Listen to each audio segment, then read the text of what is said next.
Now let's get to our guest, Mr. Felix Ekundayo, Managing Director, Asiko Energy, President, NLPGA. He joins us now from the United Kingdom. Good morning to you, sir. Thank you so much for joining us. So what triggers can we point to for the rise we're seeing in cooking gas prices? Good morning, Rhodes. I hope you can hear me clearly. Yes, I can. Thank you so much. Loud and clear. Okay, thank you for having me on. I got your message. For one thing, I don't want to treat gas as an isolated commodity. There are a number of commodities in Nigeria, as we all know, that have risen or spiked. Yam, onions, whatever. It's how should we say? It's much more an extensive problem of the economy, which is not unrelated to what you just presented before you brought me on. However, there's no denying that, yes, the rise in cooking gas pricing is a concern. A number of reasons for that. One is in terms of a recent rise in international pricing, which affects us locally. And more importantly, the foreign exchange situation. So therefore, anytime there's an exchange rate change, as we have seen over the month, an issue which unfortunately knocks onto cooking gas. So those are some of the reasons behind the spikes that we're seeing. Thank you so much. Now, look, as I just said, the price of a 5 kg cylinder is almost where the 12.5 was a few years ago. Won't there be any environmental consequences if people that are priced out of LPG turn to coal and firewood? Yes, we have raised the alarm on this matter now for probably about the last 9 months. The concern has been that users who have previously converted to using cooking gas, particularly the more vulnerable, have started to migrate back to dirtier fuels, which is something that we did not want to see. We are talking with the government in terms of different ways to ameliorate these effects, these challenges.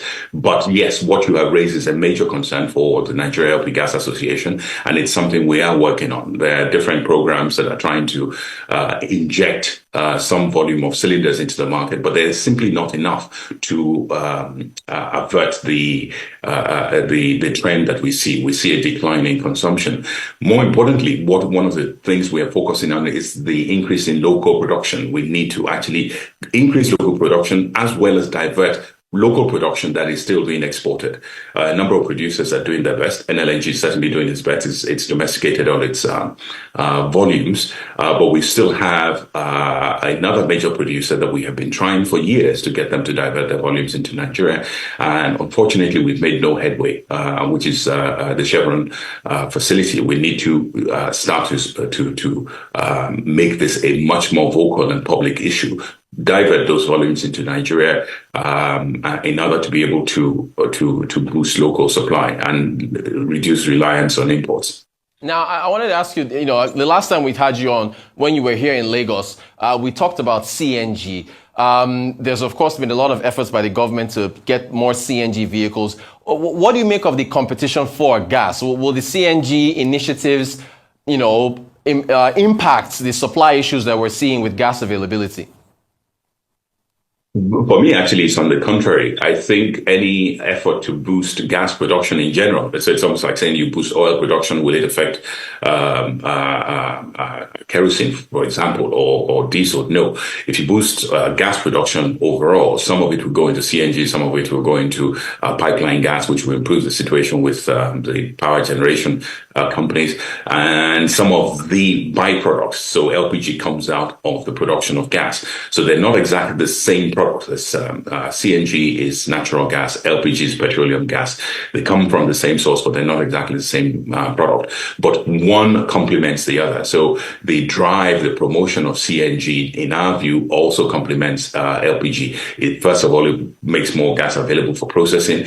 Out of the processing will come natural gas, dry natural gas, as well as petroleum gas. So that should see a boost in terms of gas supply overall. We're talking about the need for more investment. I went through Nigeria's fiscal performance for 2023, revenue of 5.9 trillion, expenditure of 19 trillion, a deficit of 13.5. With our fiscal challenges, how can we improve investment in gas? Are we going to have to look to partnerships with technical operators outside? You raise a very valid conundrum. That is a major challenge now. I mean, unfortunately, it was a misboat when we could have made the investments, but that's crying over spilled milk. Now, what can we do? Okay, there is a space in terms of, there is an opportunity in terms of the increased prices should encourage new investment. That new investment has to come from offshore.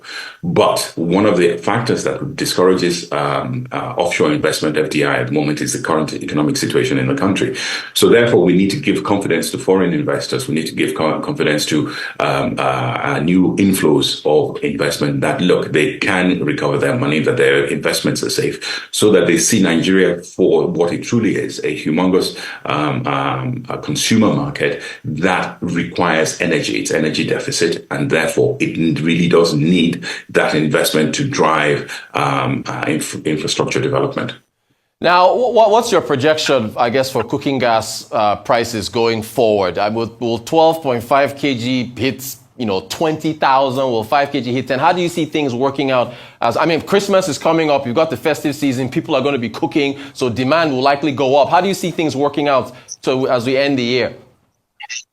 We certainly don't want to see that. The unfortunate thing is that with increased pricing, right, it's counterintuitive. With increased pricing, we will see demand collapsing. Okay, so that's not something that we want to see as an industry. So for us, we want to be sure that where we have hit now is the maximum, is the peak, and we will start to see a reduction. But for that to happen, we must see diversion of local supplies, increase of supplies from local producers, particularly the large existing producers who can bring their products to bear in the market. And for this, we will be saying that, look, it's an important initiative for the government. It's an important initiative for NNPC to focus on to bring some of those additional volumes into the market.